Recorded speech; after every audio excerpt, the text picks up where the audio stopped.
Hello and welcome to another episode of the Autoblog Podcast. This is episode 626. I'm Greg Migliore. Joining me on the phones from near Portland, Oregon is West Coast editor James Riswick. What's going on, man? Oh, I'm in Portland, Oregon. I'm right in it. And as always, I am in my car in my garage because my office doesn't have a door.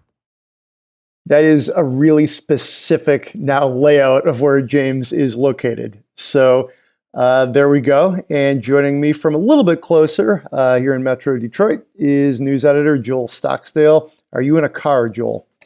I am not in a car. Okay. Fair enough. But we've been in some good cars lately. James drove the Supra. We're going to talk about that. We've got the other cars you're going to be really interested in, the Subaru WRX STI S209. What a car. Mercedes, a couple of interesting ones, the CLA and the GLB. We're going to talk about the Stinger going away. Possibly, that's a rumor. We had a long-termer for a while, which we generally liked. Joel did a good deal of writing on that. So, I think you'll agree with me. We'd be sad to see it go. We'll catch up with our friend Dan Edmunds, formerly of Edmonds.com. No, he's not the Edmunds, but a very fitting name. Let's put it that way. He worked for them for a lot of years, like you did, James. And he's been doing suspension deep dives for us for a few months now. Hope you guys are all enjoying those. He's going to tell me a little bit about what goes into them, how he does it, and just his thoughts on, hey, the world, crazy as it is at large right now. Finally, we'll spend some money. So stick around for all that. It's pretty great. But let's just get right down to business. The Supra, James. What did you do with the Supra? Well, this Supra is the 2020 one. So the 2020 version, I should say, because the 2021 is actually coming into our Michigan offices very soon. And the 2020 is interesting because it's going to be a one-off, because for 2021, the six-cylinder gets more power, and then the 2-liter four-cylinder is introduced. So this kind of six-cylinder in the middle of them power-wise is just kind of be in the middle. And it will, I'm not sure how, it might be a less desirable model year down the road when people are looking at these as like a collectible item or a used car. But nevertheless, even with the power that it has, the Supra is just a tremendous sports car. I was on the first drive with this car, drove it on track in Virginia, and at the time, I thought that the track they chose wasn't really ideal for it. It was a little tight and technical, and it didn't pair well with its variable assist steering. But then out on the regular roads in Virginia, I thought it was far better, far more engaging, better in that environment. And I thought the exact same thing here driving around on my mountain road. It is just so much fun. It sounds fantastic. I did an exhaust test, I'd say, set the mics up outside the car as well as inside the car. That's coming soon to Autoblog. It just has such a fun, visceral feel. It does not drive like a BMW. It just doesn't. The steering is very different. In fact, I would say that BMW should talk to the Toyota people, because they could improve their own kind of box of parts there if they took a pointer or two. It's much louder than, say, the Z4. I've driven both those cars. I would pick the Supra every single day. And I'm sitting in a BMW Z3 right now, by the way. So I just really enjoyed it. I like the packaging of it. It's actually quite spacious inside. It's quite comfortable. Even though they have that adaptive suspension on it, which was added, pretty much for handling reasons. But the happy side effect of that was that it actually achieved a far more comfortable ride than they really intended to set out and create. So I'm a big Supra fan. Really, really enjoyed that car. And in fact, I enjoyed it even more this time around than I was expecting to. That's interesting. One thing that I think is also interesting is there was a little controversy when the Supra launched. This was back at the Detroit Auto Show, 2 years ago, I'd say, the last sort of real one, if you will. And some members of our staff said things like they really didn't like the BMW genetics, if you will, of the Supra. I think you and I were of the same volition that having some German dynamics wrapped into this thing could be a good thing. I mean, I certainly was anyway. But I've said this, multiple times. I approached the Supra almost like at a very almost agnostic level. I've always liked it, but I'd never been a true Supra fan, if you will. So I don't have these really deep, dyed-in-the-wool sort of feelings. I approach it the same way I look at a number of cars. Would you agree with that, though? I mean, that, hey, having some German genetics is a good thing? Absolutely. Don't sweat it? Yeah. I mean, I don't think it's, agnostic. It's neither a good thing or a bad thing. And since when is a BMW engine a bad thing? It isn't. Exactly. And the thing is, it wouldn't exist at all. It just wouldn't exist if they hadn't teamed up with BMW for the thing. So, I mean, consider that. And the thing is, it's another point to be made is just how playful the car is. There's this little chicane that leads from the city across a bridge that leads out to my mountain road, and the rear end came loose on the chicane, and I with the traction control and stability control and comfort mode and everything, and was like, wow, they did that is so the Toyota you know of, and the BMW, the Z4 would not have done that. And yes, it is related to the BMW. Yes, it has the same parts and the same infuriating pairing of the Bluetooth system. But nevertheless, it drives uniquely, and that's the important thing. And if you get caught up in who made what and what the part number is, well, okay, then you're obsessed with purity and buy something else. I'm curious, did it turn a lot of heads? I mean, were people taking pictures? Yes. Now, I live in Portland, which is a decidedly un-car city. It's just Subaru and beige blah everywhere you look. But parked out front of, I've had a lot more expensive cars and luxurious cars parked out front of my house. That is not the brag. That is just just a statement. And none have gotten as much attention as that Supra. Yeah, it was bright red, but I've had, there was a bright orange Porsche parked a couple of feet away, and the Supra was getting lots of looks by people, who and even just neighbors were pointing it out from afar, of course, as they walked by. So yes, the answer is absolutely. And it's still a Toyota, so it's not, it's bright red, it looks interesting, it looks cool. And yeah, it got attention.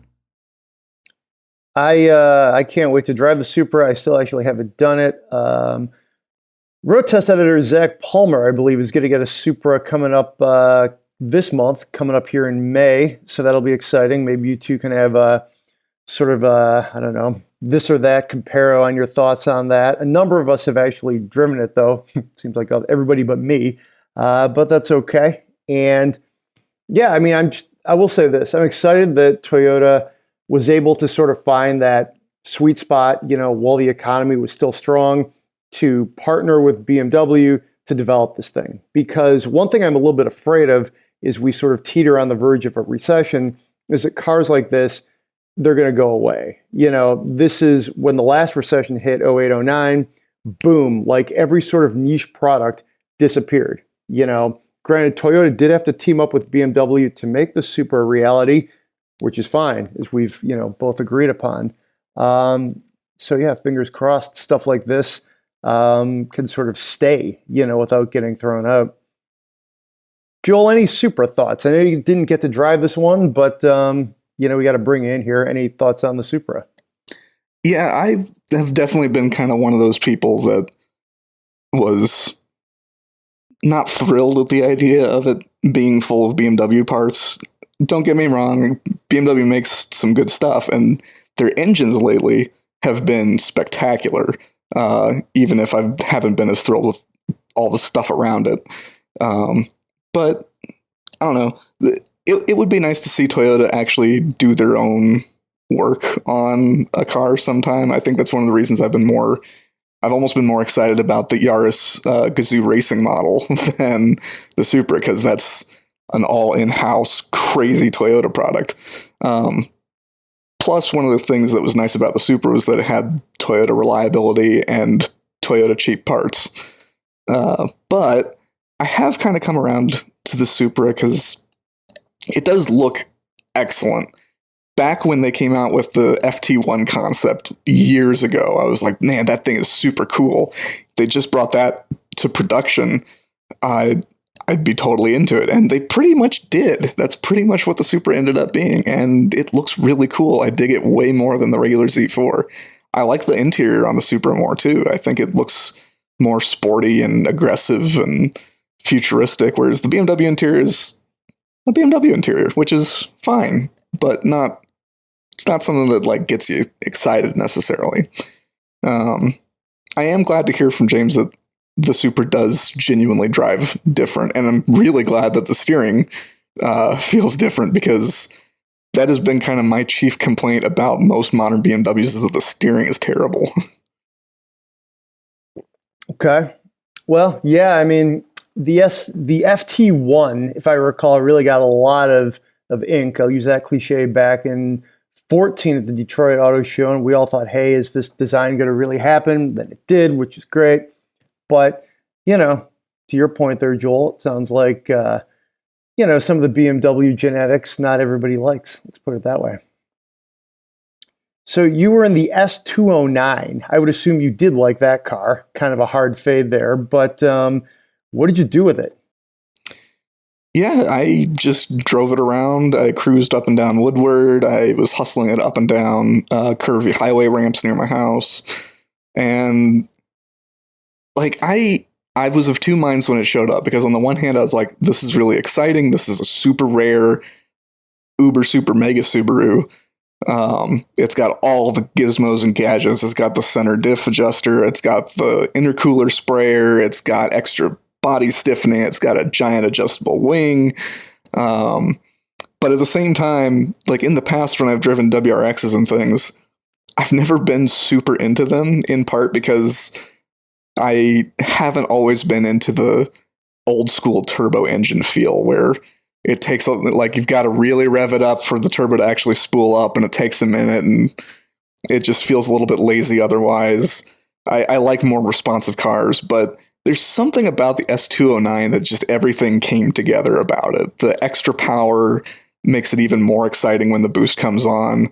The engine feels smoother and revier than like a WRX.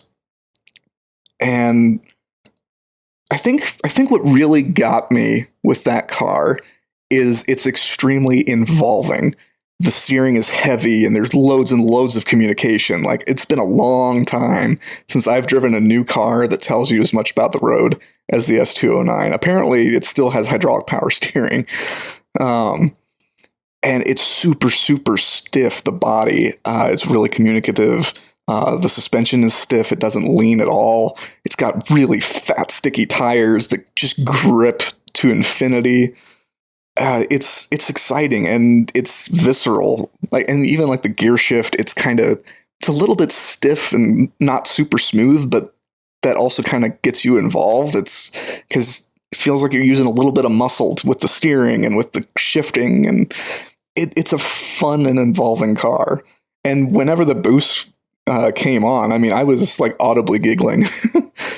And going through corners, I mean, you can feel like the wheels of both ends just kind of scrabbling for grip. It's an exciting and fun car. One thing I guess we'd be remiss is if we didn't back up. Why don't you tell everybody what the S209 is? And there's a lot of letters that go into this name. We're kind of shortening it to the quickest way to get it out. So why don't you tell everybody what this thing is? Yeah, it is basically the ultimate STI ever sold in the US. Right.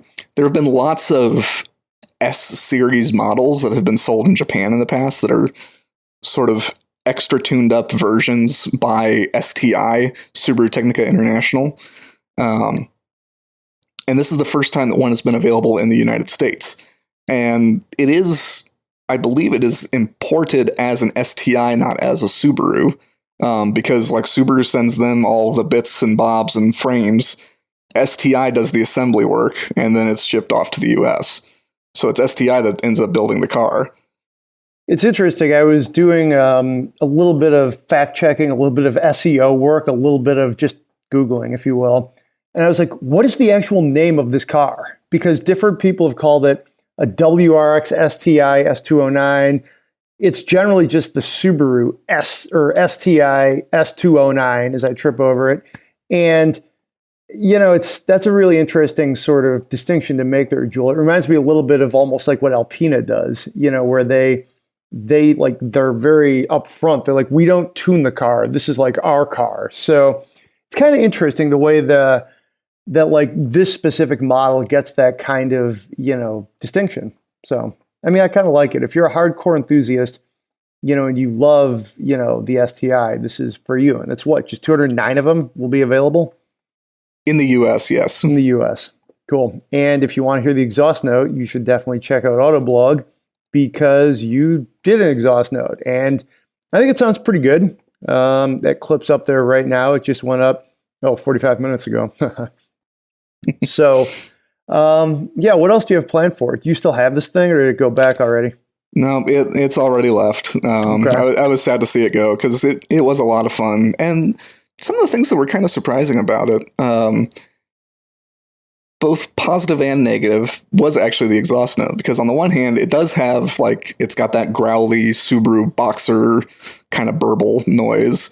And it does come through pretty clearly at low speed, but when you're like cruising at the highway or even when you go full throttle, it's actually pretty quiet, which was really surprising for such a flashy car. I mean, it has a giant carbon fiber rear wing, and it's got a wide body kit, big fender flares, but it's actually pretty quiet. I actually have a family friend that bought one of these, and he removed the mufflers on it. He wanted it to be a lot louder. And also, I was surprised. The ride quality is not as bad as I expected. It can get kind of bouncy because it is pretty stiff if you hit bumps at just kind of the right frequency. But otherwise, it's actually fairly comfortable and not super loud. I still wouldn't recommend it as like a long-haul cruiser, but it's more livable than I expected. Interesting. That's not something you hear very much about an STI, if you will. That it's actually a little more comfortable than you expected. Alrighty, so cool. Let's move along. We got a couple of Mercedes to get to, the CLA and the GLB. I haven't driven the GLB. I'm very intrigued about that, but let's start with the CLA, which both of you guys have driven, if I recall. I think this is a car that I remember when it launched, the big sort of sticker or selling point was that you could get a Mercedes for under $30,000. It was a really basic Mercedes, and it was just barely under $30,000. They've since evolved this thing to be, a little bit different. It's obviously well above that magical 30 grand mark, and it's out there. And I think it still looks pretty good. I've heard some mixed reviews on it, though, so I'm interested to hear where you guys landed on this. James, you want to kick us off? Oh, well, I drove that on the first drive event, so I drove the CLA 250. Yep. And I drove the CLA 35, so the new kind of mid-ground AMG model, the 45's above that. Right on. Honestly, I remember the 35 more because I drove it more and also wrote the review on that. And, it is a clear dynamic upgrade over the 250. The optional seats are phenomenal. They also specifically, they lower the seating position, whereas it's oddly a bit high in the 250. But it was really kind of unpleasant in terms of the amount of tire and road noise, the ride quality. And I was driving in Arizona, which does not have particularly bad roads. So that kind of got old quickly compared to the 250. And the price tag was like 64 grand for a CLA. And sure, wow. the car we had like all the options on it.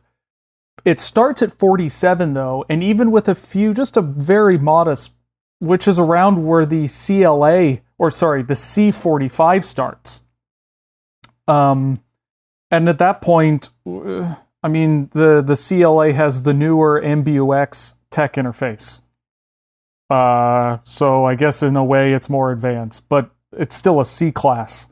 And it's a rear-wheel drive-based vehicle.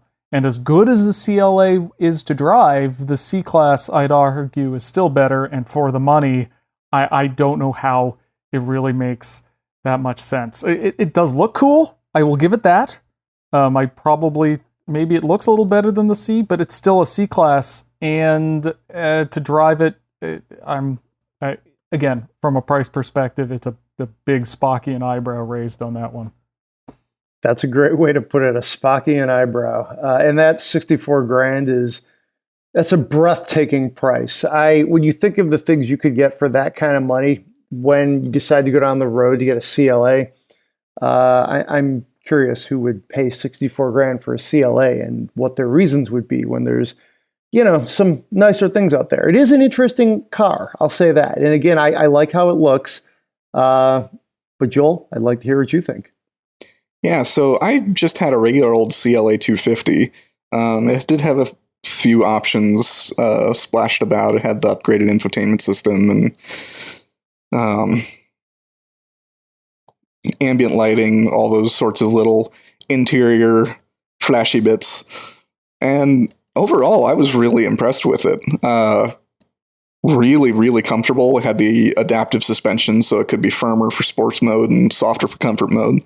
And it just glides right along over bumps in comfort mode. And then in sport mode, it stiffens up nicely, but without being too harsh. The engine in it is really great.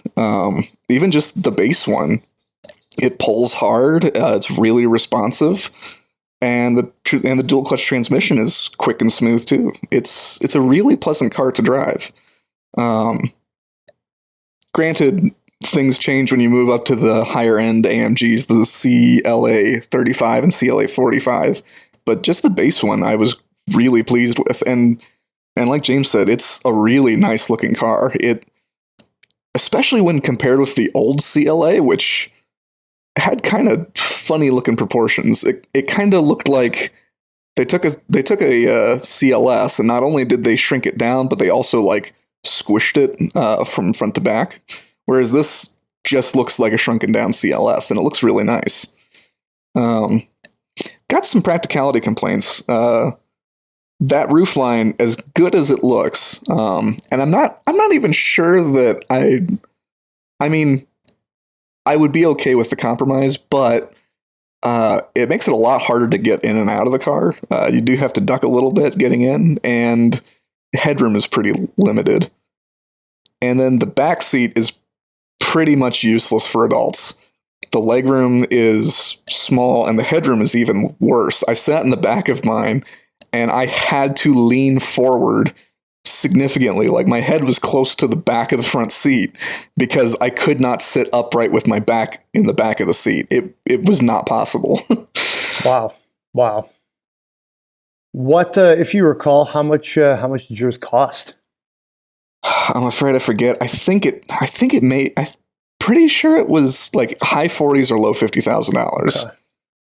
Yeah. It did have a number of options on it. Of course, Okay, I mean, it should be said that, like, even the $64,000 one, that is with every damn option on it, and Mercedes does put every damn option on the car, so you can kind of evaluate all the junk.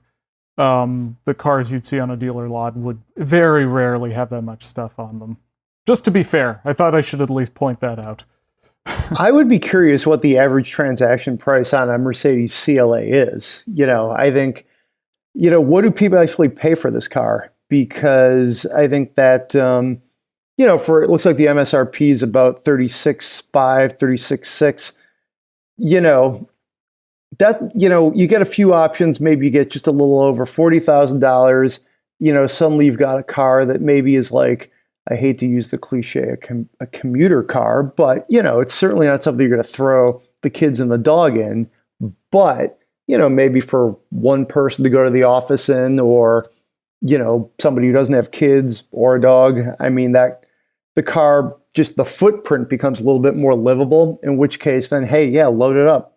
So yeah, I don't know. The CLA is just, I have a long memory with this car. I remember testing it at the Automobile All-Stars back in 14, and it was a very divisive car. Like, people were really all over the place on that. And it's interesting how some of these experiences, like sort of like when the car is young and you're a little bit younger, really kind of sharpen your focus and maybe set in your impressions of it, even as the product evolves. So there's that. But yeah, anything else about the CLA, Joel? I think another couple of things to note. One of the things that's vastly, vastly improved in this car over the previous CLA is the interior. Like, now it actually has an interior fitting a Mercedes. The old one was kind of plasticky and cheap and just kind of not very pleasant. This one actually feels like you're in a Mercedes, and that's a big improvement. And kind of toward James's notes about options and stuff, Mercedes doesn't give you a huge amount of stuff right off the bat. There are a lot of features that you may want that are optional, and they can start adding up fast. And I guess one last note, that it's not really connected to all this, but I do think that this and also the A-Class, which is a little bit more practically shaped, are the current class leaders in this segment, because the current soon-to-be outgoing A3 is not very pleasant inside. It's very chintzy. Disagree.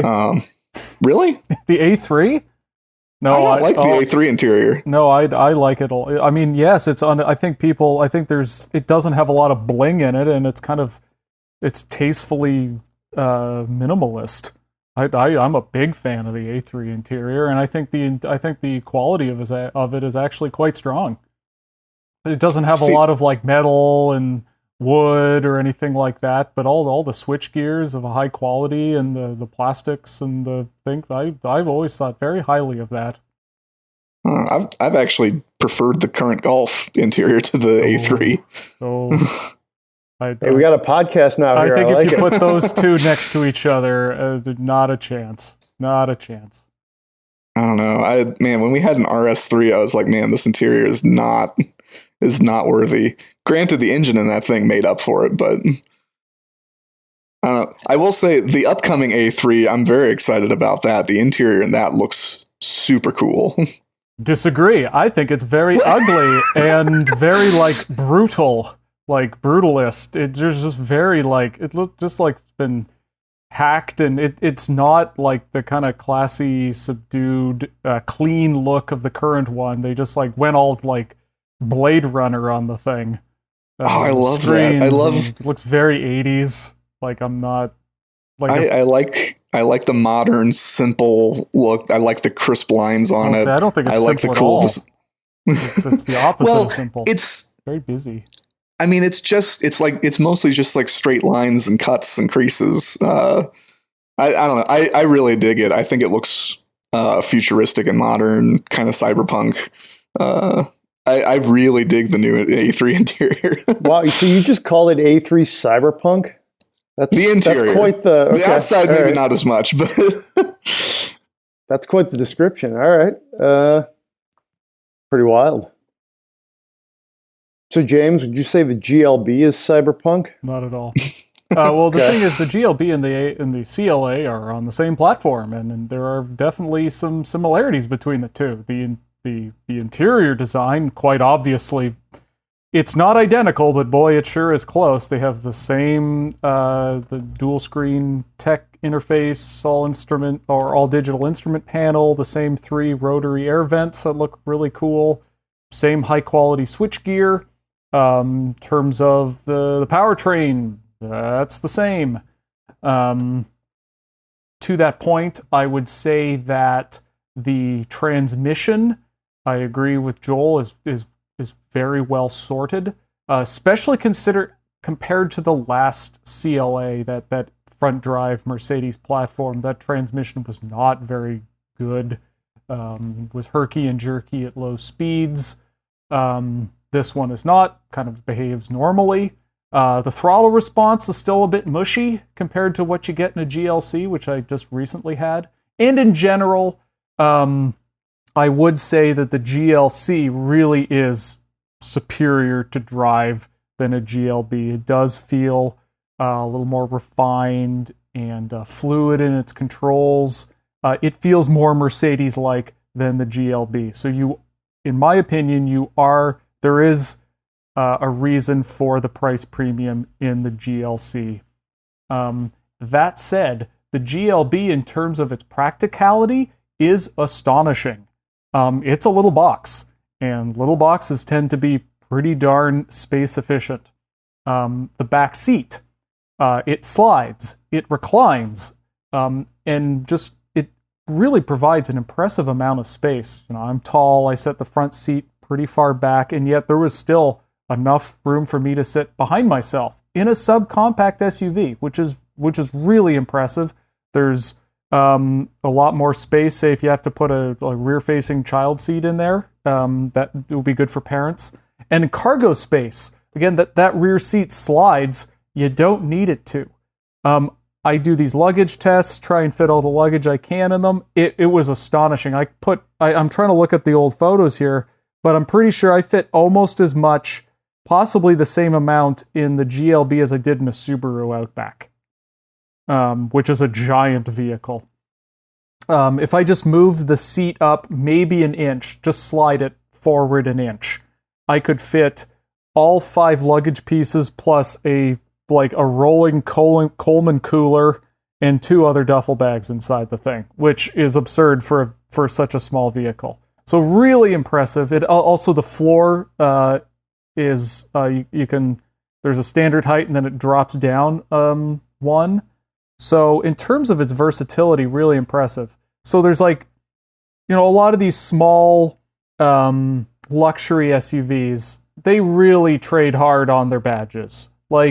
Is an Audi Q3 really strong value for what you get, given that it's kind of a fancy Golf, really? There's not a lot of practicality that you can glean it. You're really buying it for the badge. This GLB, though, there's a practical argument to be made for it, which is really impressive.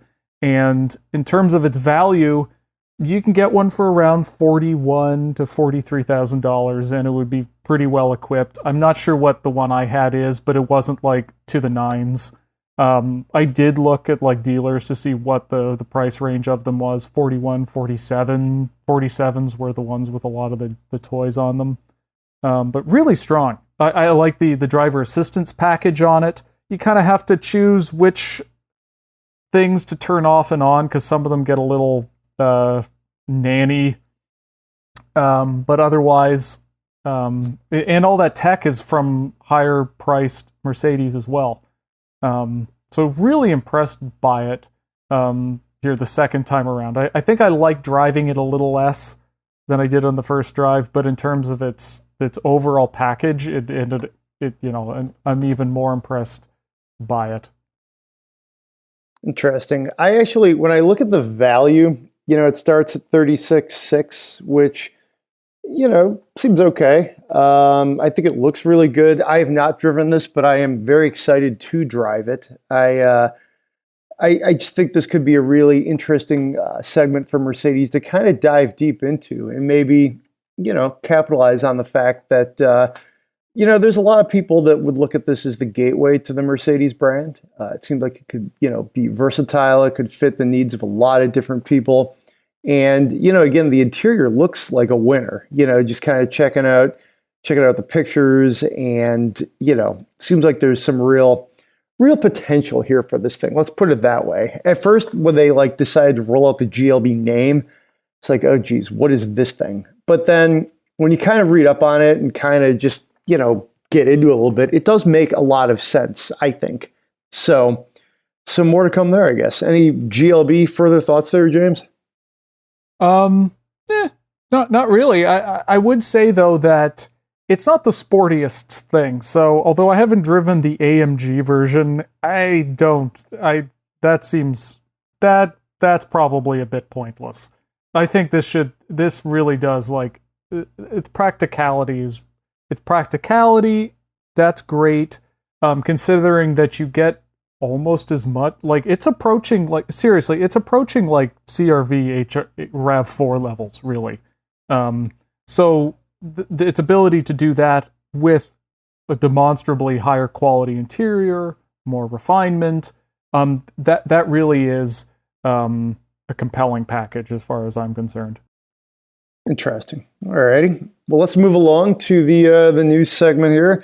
We're going to keep this one kind of quick because there's so much going on. What we're doing on the podcast is some weeks we're going to dive deeply, if you will, into the news. And some weeks we're going to talk about the cars and maybe just pull one or two things out that we find just kind of interesting. So we did hear rumors that the Stinger may be going away. Check the post out on Autoblog, of course. And obviously, I was a little bit disturbed because I really enjoyed the long-term Stinger we have. I think it was a pretty, one of our better long-termers. And it was, I'd be sad to see it go. Joel, I know you wrote a lot about the Stinger. You did some of our long-term updates.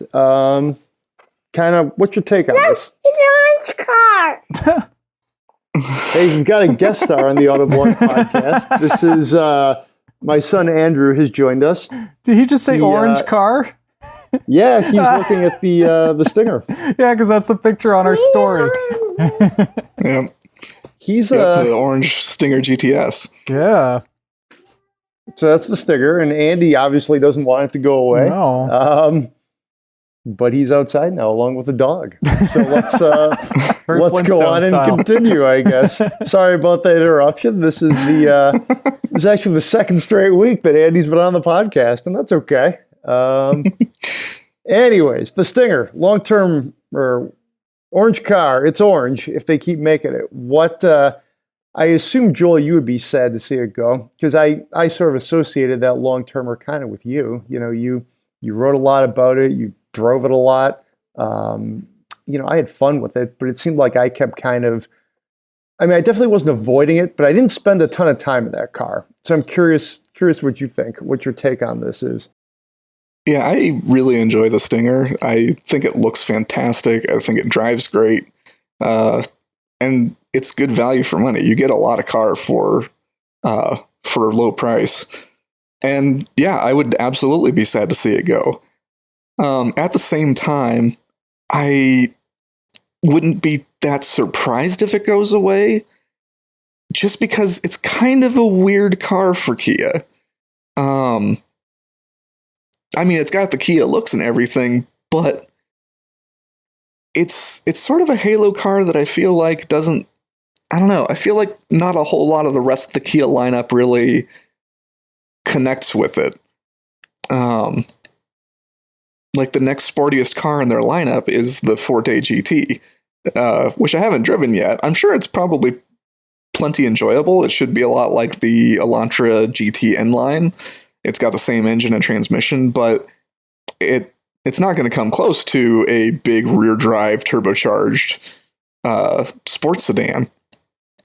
Yeah. But I think it actually is, though, fairly consistent with the brand in that it's youthful, it's sporty, it is distinctive, as opposed to the credenza, as I call it, and God, the K900, which is so not that brand at all. The Kia brand is tied to the NBA in this country and cool things, and they had hip-hop hamsters, and the Stinger is far more akin to that than their fancy pants stuff. And at the same time, I think it serves as kind of the halo vehicle for it. Now, is the Telluride perhaps better in that regard? Maybe. But maybe that can point the way for their SUVs, where the Stinger, I think you did see some of that's the halo, and then the other cars can follow that.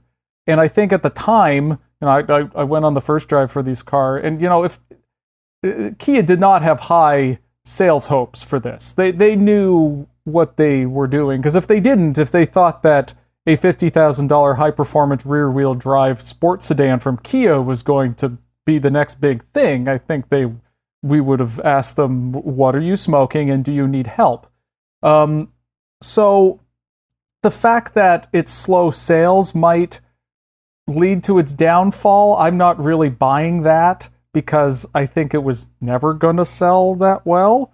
The fact that perhaps, a recession and coronavirus related things will cause them to, cut things that don't sell well, I think that's the stronger possibility here. Because if you need to direct resources elsewhere, this is something that doesn't need to be made. But in terms of, in terms of its actual development, this was really the rear drive platform. Its powertrain was developed for Genesis. It was so, and they were given as the redheaded stepchild of the Hyundai group. Kia was given the parts, and here you can go make your Stinger. But the development was done for Genesis. So yeah, I don't think it would be that big of a financial loss for them. It also wouldn't be that surprising for them to cancel it, but I think it would be more because of coronavirus and the economic fallout than because of a result that was different from what they were expecting from the get-go.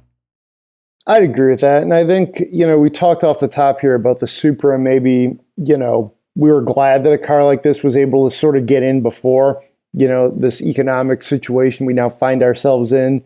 The Stinger, of course, did get in as well, but now it's kind of got to find a way to tread water, justify its existence. And, again, like I said before, the Stinger, I think, is a really good car. It's a really interesting car, but I'm also not necessarily sure Kia needs it at this point. Like, I think they're trying to use it to build a halo for an image that they don't really support, which, I think Kia, obviously, they're in motorsports.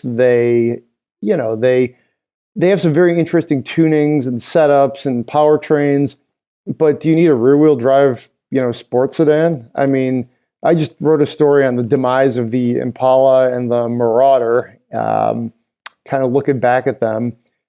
Those are like dinosaurs, so I think it's kind of interesting that outside of, FCA, which is really hanging on to the Charger and the 300 and the Challenger, because frankly, those are about the only cars they have. So they kind of have to do rear wheel drive and sedans and see what they can make with it. Kia doesn't necessarily seem like the obvious choice to keep this up, but we'll see. Well, maybe the fact that it doesn't need to go 6 years. Yeah. Maybe the fact that it came out, it made a splash, everybody wrote a million things about it. There was interesting commercials. It got to be featured on in NBA stadiums and on commercials during the NBA, and it was a brand exercise. Maybe that's all it needed to be.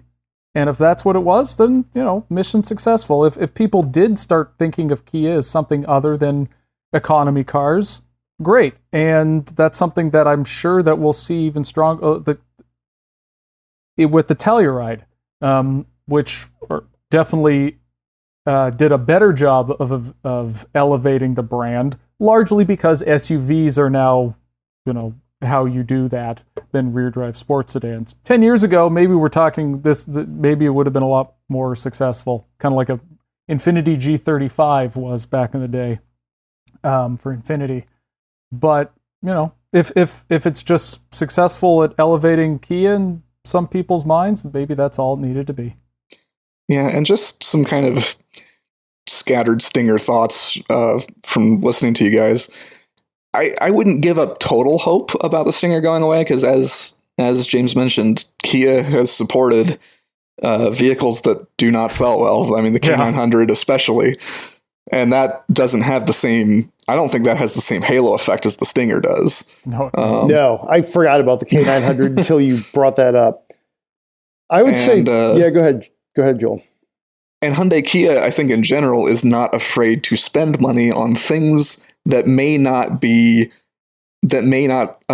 make sense on paper.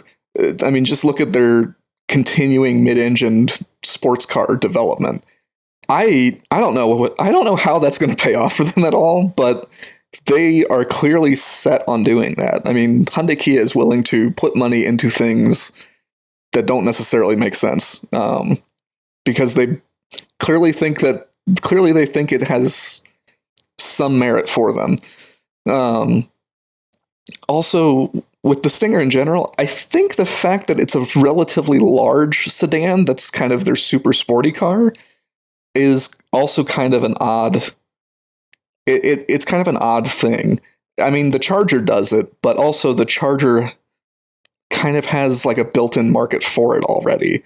People that want the old school muscle car with the V8 noise and things like that. And even though I wrote a comparison of the Charger and the Stinger, and I thought that as a whole package, I think the Stinger is better. I don't think it's actually going to get that many Charger buyers, and that kind of leaves other larger rear drive sports sedan buyers, and most of those I think want something fancier than a Kia, at least as far as badges go. So that probably doesn't help it. Which kind of leads me to something that I've been thinking, and I may be completely off my rocker, but I sort of wish Kia had done like a two-door coupe based on this platform, as opposed to a pretty big sedan.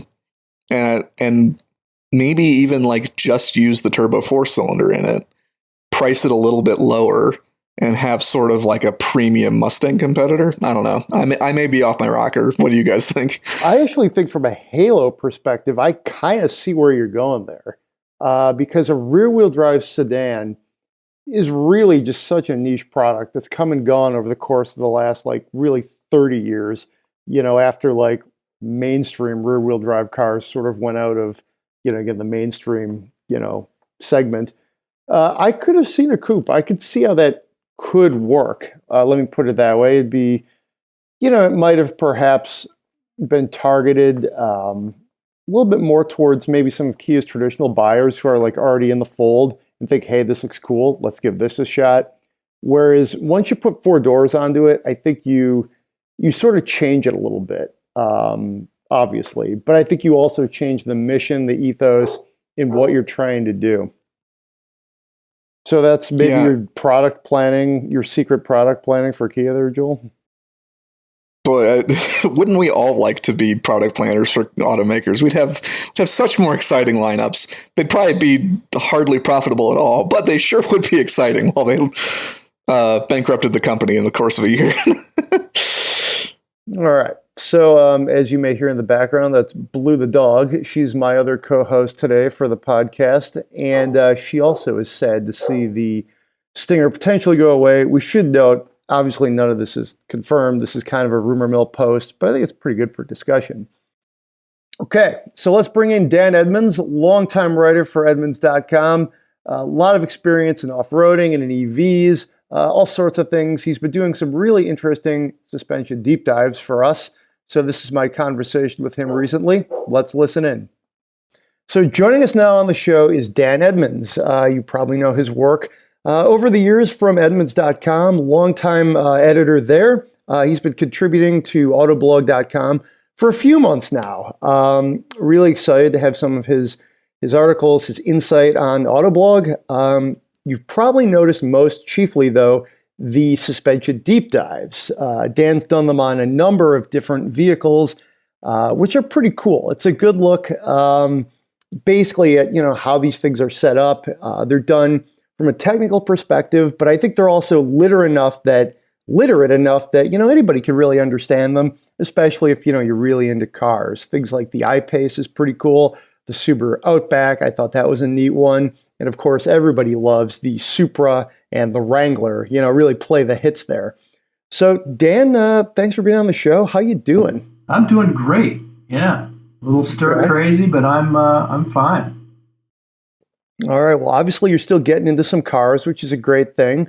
Why don't you kind of give us the origin of how suspension deep dives have come about?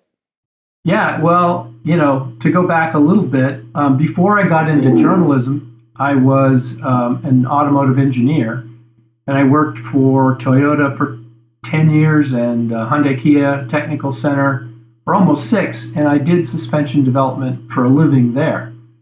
And then I got into working at Edmonds as the director of the testing group, which was really interesting opportunity, and I wanted to try a change.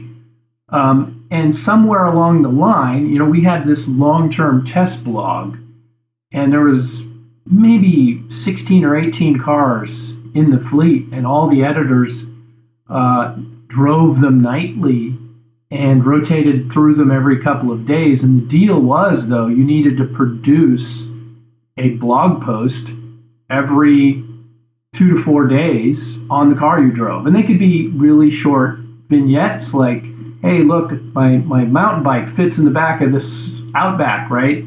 Take a couple pictures, write about 50 words, boom, done.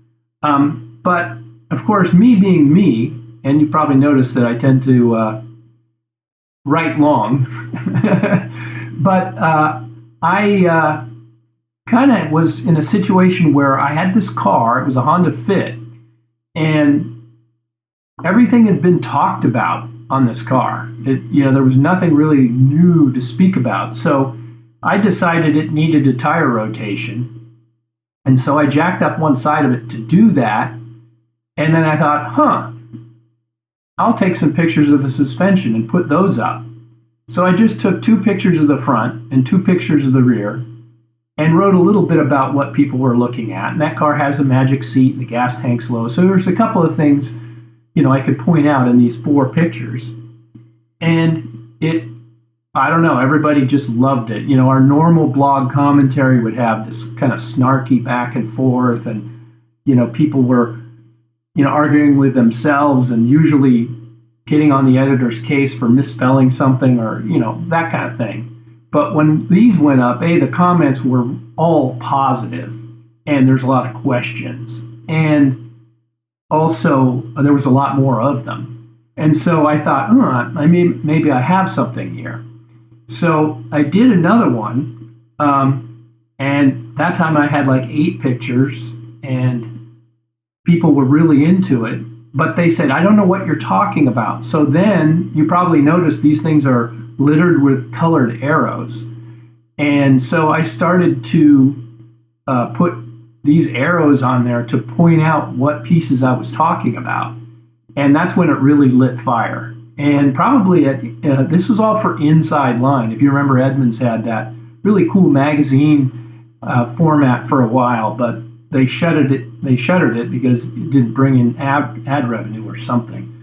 And so anyway, at Inside Line, I probably did 70 of these things.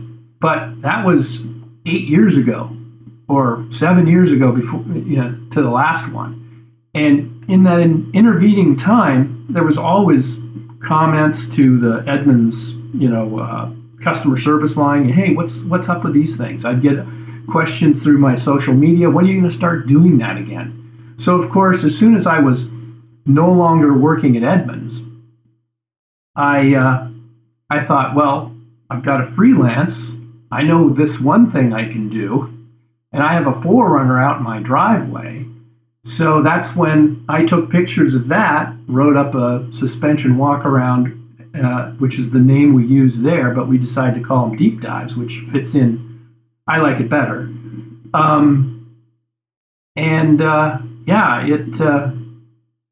you guys decided that you'd take a chance on it, and it seems like we're picking up right where we left off with interest and people sharing them around, and it's great.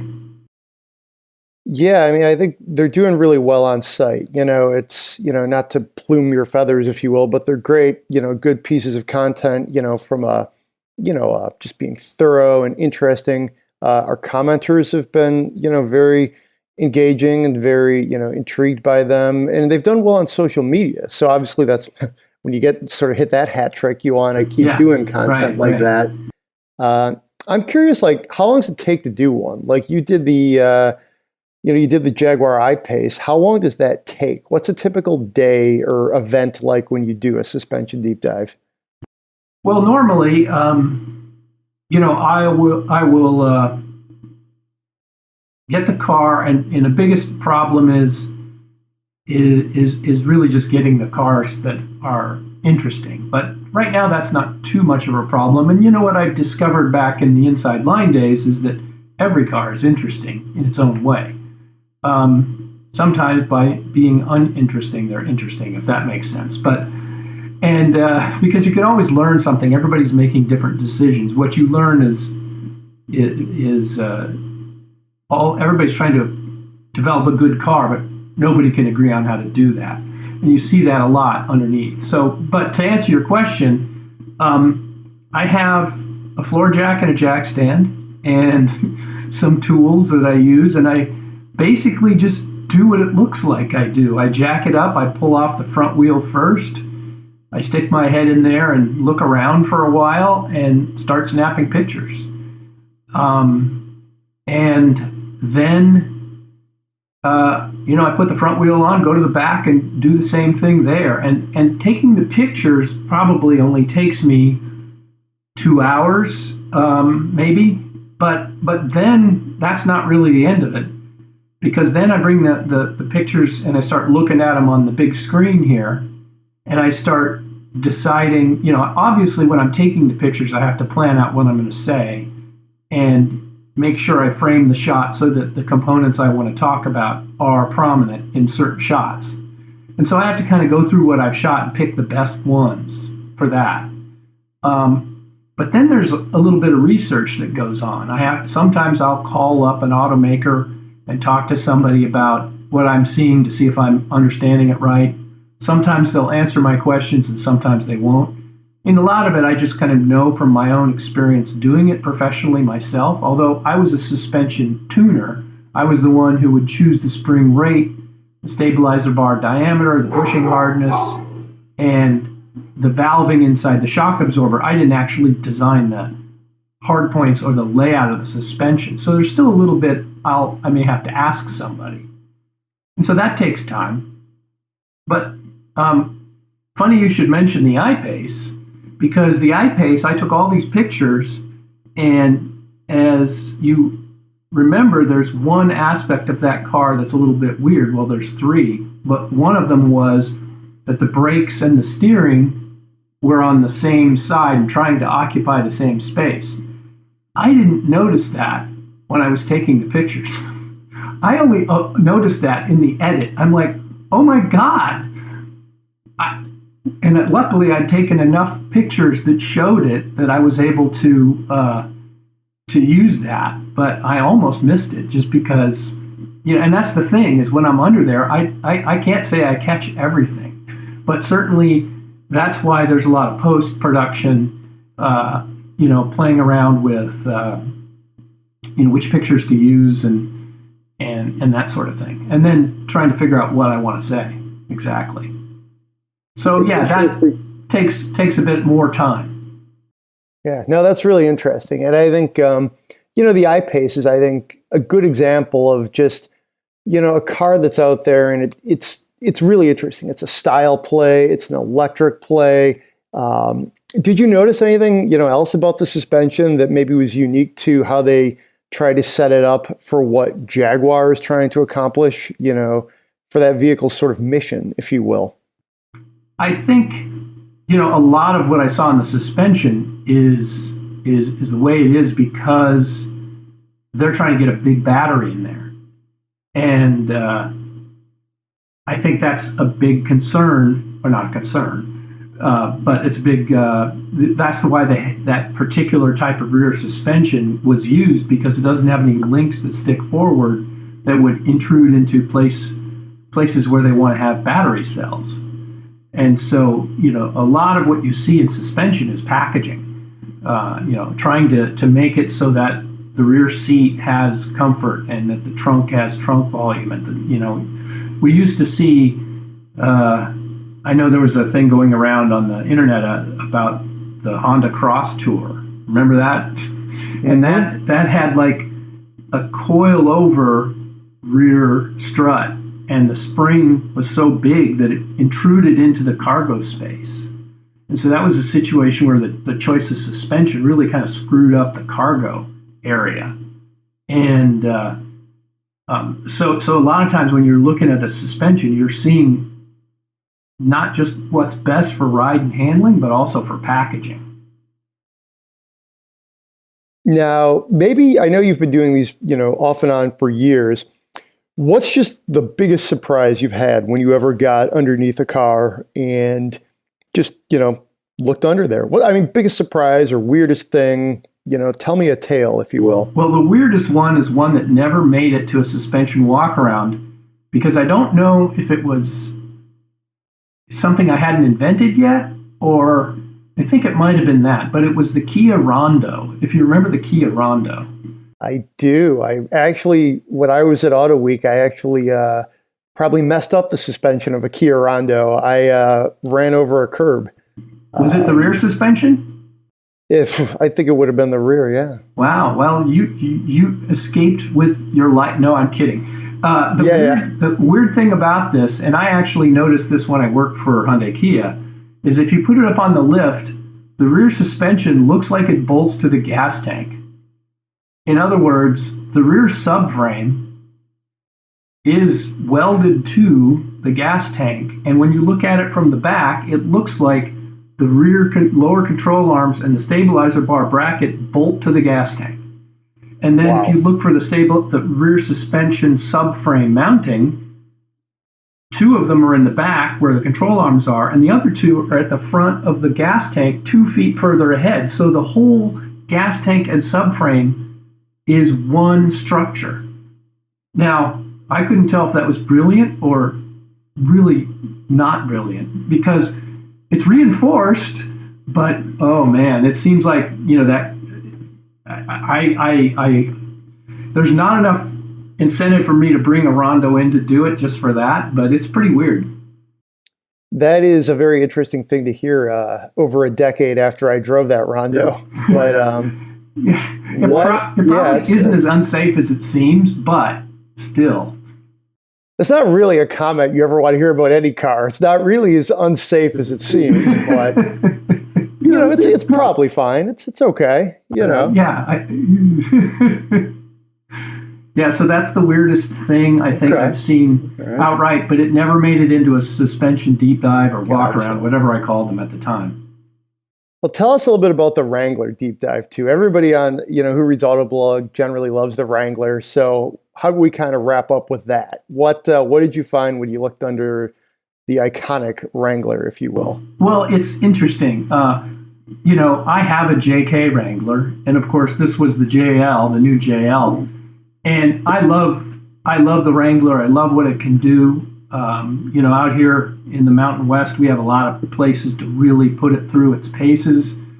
I always love things like the disconnecting stabilizer bar. And, I have in the past, I've had a ramp travel test where I'll drive a car up and see how much it articulates. And I actually might start adding that in because I have the ramp. I just haven't figured out how to use it in my own backyard because I don't have that much room, but I'm going to figure it out. But the thing I thought was the most interesting was, for years, your front-wheel drive, your four-wheel drive cars would have manual locking hubs, and you would unlock them when you were on the road, so all the front axle components didn't get driven by the tires. Right, and spin all the time and use fuel and all of that. And, when I worked for Toyota, they had something called the automatic disconnecting differential. So they didn't have manual locking hubs or even auto locking hubs. They were fixed. But when you put it in two-wheel drive, it would disconnect one axle from the differential, which had the effect of making the front drive shaft not turn at all, and the ring and pinion not turn at all. So you'd get the same benefit without using it with the hubs. Well, I saw that on the JL, and I thought, okay.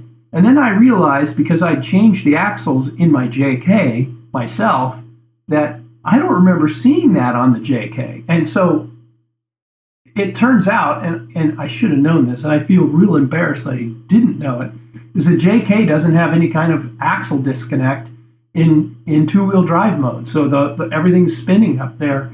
And I thought we stopped doing that 20 years ago. But the JL has the axle disconnect that like the Toyota has had since the 90s, but the JK didn't. And so that was a little bit of a thing I learned about the JK while doing the JL. That is I mean, just the trivia here. The Wranglers, the Rondos. We could, we're looking at doing some polls and quizzes on site. I think I know the man to call when I need some fodder for those quizzes. But, well, hey, Dan, it's been great catching up with you. The deep dives are really interesting. Can't wait to see more of them. Hope you're staying healthy out there in California. And thanks for coming on the Autoblog Podcast. Yeah, thanks for having me. Thanks, Dan. Good catching up with you. Can't wait to read more of these suspension deep dives and some of the other test drives you've been doing. But now it's time to spend some money. Pretty interesting question. It's always fun when somebody wants to ask about a sport truck, if you will. We don't get too many questions like this. Basically looking for a weekend toy. Those cars are faster, but prefers a truck. Nothing older than an 03, two-wheel drive, but four-wheel drive is okay. Would go with a single cab if that's what he can find. Special editions and limited numbered editions are also a bonus. Payload, fuel economy, all that stuff, not important, but power and looks are. Budget, about 25 grand. Joel, we'll kick it over to you. Yeah, I know exactly what he needs. He needs a Ram SRT10. Okay. Yep. Done. Okay.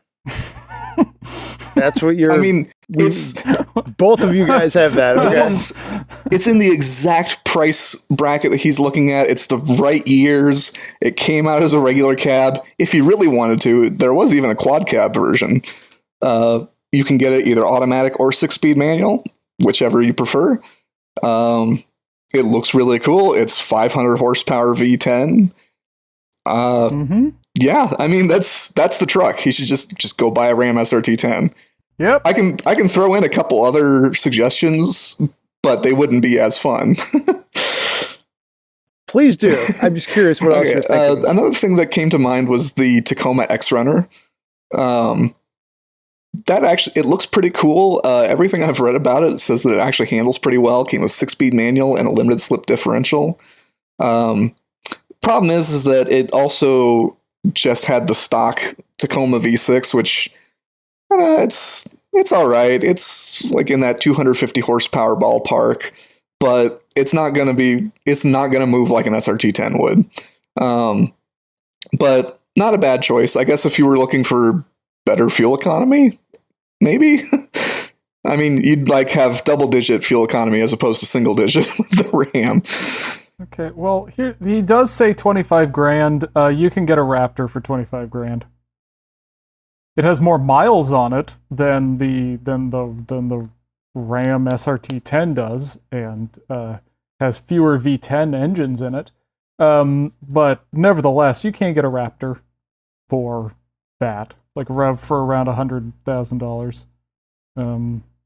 So yeah, that's possible. I think those are your kind of different things. I might pick the Raptor, all things being equal, because it's newer, and I think that F-150 is a stronger vehicle than that generation of Ram in general. You can also, jump the gorge if you have to, because it's a Raptor and totally nuts off-road. But I think those are definitely your two choices. You might also be able to get a stronger Ram. In terms of its, like, the used car quality might be better for the Ram because it is older and cheaper. If that makes any sense, as opposed to the Raptor, which would probably be looking at a harder used one at this point. But yeah, that sure seems like the strong. Because I mean, come on, I'd rather have a Raptor or an SRT10 than a Tacoma X-Runner or whatever. Yeah. And like the one other like under the radar suggestion I had is that for a brief period of time, you could buy the previous generation Chevy Colorado with a V8 engine. And that was around the 300 horsepower mark. You could get it in 2-wheel drive or 4-wheel drive. I think it was automatic only, which is, so it's an interesting option. But again, like Ram SRT10 is absolutely my choice. And I guess Raptor if you want to go off-road. But if you're looking more, which I think since he says sport truck and prefers 2-wheel drive, I'm thinking he's thinking something for the road. The SRT10, that's where it's at. Yeah, I mean, pretty simple. Ram V10, case closed. And that's all the time we have this week for the Autoblog Podcast. Thanks to my co-host, Blue the Dog, my son, Andy. Also, West Coast editor James Riswick and news editor Joel Stocksdale. We had a very full show, not to mention a special guest appearance by Dan Edmunds. So this wasn't so much co-host. This was more of an ensemble cast this week. Next week, we're going to have to start voting people off the island. So thanks for listening. Be safe out there. We'll see you next time.